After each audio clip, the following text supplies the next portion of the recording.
ఇక స్మార్ట్ దోపిడీకి sketch prepaid మీటర్లు బిగించేందుకు కాంగ్రెస్ సర్కార్ రంగం సిద్ధం. నెల రోజులకు ముందే రీఛార్జ్, వినియోగం దాటితే కరెంట్ కట్.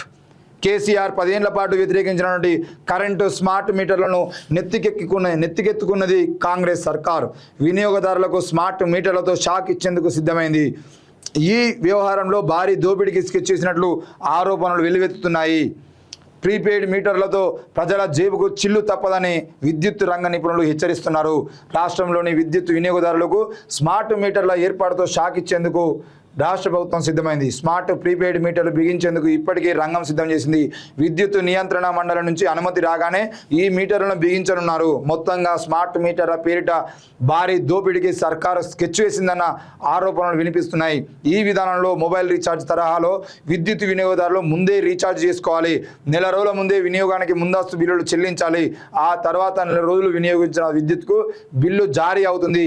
ఆ బిల్లు జారీ అయిన తేదీ నుంచి 16 రోజుల్లోపు ఆ మొత్తానికి నగదు చెల్లించాలి. లేదంటే చాలా ఇబ్బంది, లేదంటే మొత్తానికి కరెంటు కట్టు. యూపీలో స్మార్ట్ మీటర్లపై యూపీ ప్రజల ఆగ్రహం. కరెంటు బిల్లు ఎక్కువ వస్తుందనే ఆవేదన, మీటర్లు తొలగించాలంటూ ఉద్యమం.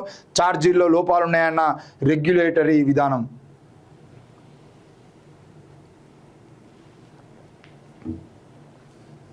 నేనేమంటున్నా అంటే, ఉత్తరప్రదేశ్లో స్మార్ట్ మీటర్లు పెట్టిన తర్వాత ఇప్పుడు ఒక నెల రోజుల పాటు ఒక యువకుడు లేదంటే ఒక ఫ్యామిలీ, ఒక 4 వ్యక్తులు ఉన్నటువంటి ఒక ఫ్యామిలీ, ఒక ఫ్రిడ్జ్, ఒక వాషింగ్ మిషను, టీవీ, ఒక చిన్న సిస్టము అవి పెట్టుకొని ఒక ఇంట్లో 4 నివసిస్తున్నటువంటి ఇల్లుకు 200 యూనిట్ల కరెంట్ వచ్చేదంటే సరిపోతుంది. కానీ రేపు పొద్దుగా స్మార్ట్ మీటర్లు పెట్టిన తర్వాత 200 యూనిట్ల కరెంటు బిల్లు కాలదు, ఎక్కువ కాలుతుంది. ఇప్పుడు మీకు ఫ్రీ ఇవ్వాల్సినటువంటి 200 యూనిట్ల కన్నా ఎక్కువ కాలితే ఏమవుతుంది? ఈ 200 యూనిట్లతో కలిపి కరెంటు బిల్ వస్తుంది. అప్పుడు ఏమవుతుంది? మీకు 300 యూనిట్ల కరెంట్ బిల్ వస్తుంది. ఆ స్కామ్ చేయడం కోసమే ఈరోజు స్మార్ట్ మీటర్లు పెడుతున్నారు. కరెంటు రీఛార్జ్ ఈరోజు నేను డబ్బులుండి కరెంటు బిల్లు ఎట్లుంటుంది? ఈ కరెంటు పోయిన నెల మొత్తం మనం వాడుకున్నప్పుడు 1వ తారీఖు 2వ తారీఖు కరెంటు బిల్ వస్తుంది. దాన్ని మనం 10వ తారీఖు వరకు 15వ తారీఖు వరకు కట్టుకునేటువంటి అవకాశం ఉంటుంది. ఆ లోపు మనం కట్టుకోవాలి. కట్టకపోతే ఫైన్తోనే వచ్చే నెల యాడ్ అయ్యి వస్తుంది. 2వ నెల కూడా కట్టకపోతే వచ్చి కరెంటు మీటర్ కట్ చేస్తుంది. ఇది జరిగేది. కానీ ఇప్పుడు స్మార్ట్ మీటర్లు పెడితే ఏమవుతుంది? మీరు కరెంటుకు రీఛార్జ్ చేసుకోవాలి. సేమ్ మీ mobile phone Jio sim, Airtel sim, Vodafone sim ఎట్లయితే రీఛార్జ్ చేసుకుంటారో అట్లనే స్మార్ట్ మీటర్లు కూడా రీఛార్జ్ చేసుకోవాలి. మీరు రీఛార్జ్ చేసుకున్నారు, మీ ఇంట్లో ఒక చిన్న పాప ఉన్నది, మీది కరెంటు కట్ అయింది. ఎందుకు కట్ అయిందని అంటే కరెంటు పోయిందని నువ్వు అనుకుంటావు, కానీ ఫోన్లో చూసుకునే అంటే నీ రీఛార్జ్ అయిపోయిందని అంటుంది. ఏ టైంలో కరెంటు వేద్దలేదు, ఏ టైంలో మీ ఇంట్లో కరెంటు వేద్దలేదు. ఎందుకు ప్రజల మీద కరెంటు స్మార్ట్ మీటర్లు పెట్టాల్సిన అవసరం ఉన్నది?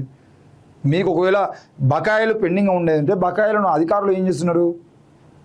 అధికారులు ఉన్నారు కదా, బకాయిలను వెనక్కి బకాయిలను వసూలు చేసేటువంటి పైన వాళ్ళకి అప్పచెప్పండి. ఈరోజు ఈ బకాయిలకు సంబంధించిన విషయంలో అధికారులకు సంబంధించినటువంటి ఇండ్లు ఉంటాయి, మంత్రులకు సంబంధించిన ఇల్లు ఉంటాయి, ఎమ్మెల్యేలకు సంబంధించిన ఇల్లు ఉంటాయి, వీళ్ళకి సంబంధించిన ఎమ్మెల్యే క్వార్టర్స్లు ఉంటాయి, వీళ్ళ గెస్ట్ హౌస్లు ఉంటాయి, అన్ని పెండింగ్లో ఉంటాయి. మనం చూసినాం కదా, ఆ మధ్యలో ఒక రాజకీయ నాయకురాలకు సంబంధించినటువంటి కారు ఈ చాలను తీసి చూసేది ఉంటే 15,000 20,000 పెండింగ్లో ఉన్నాయట.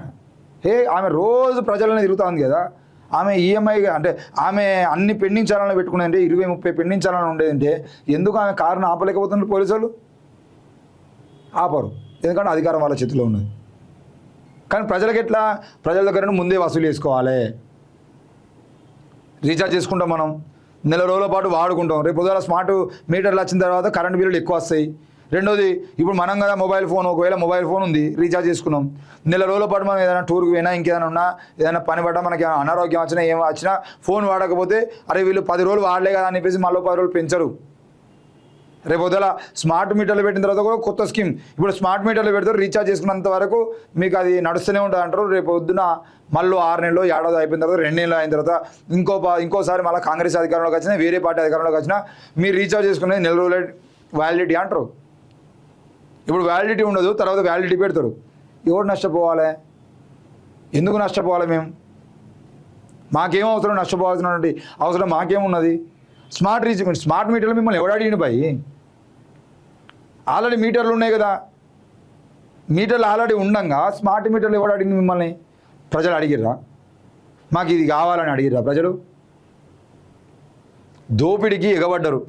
ఏం లేదు, దోపిడీకి ఎగబడి ప్రజల్ని ఎట్లా ముంచాలి, ప్రజల్ని ఎట్లా అది చేయాలని చెప్పేసి మొత్తం ప్రజల మీద ఎట్లా వాళ్ళ దగ్గర డబ్బులు గుంజుకోవాలనేటువంటి స్కామ్ ఒకటి మొదలు పెట్టుకున్నారు.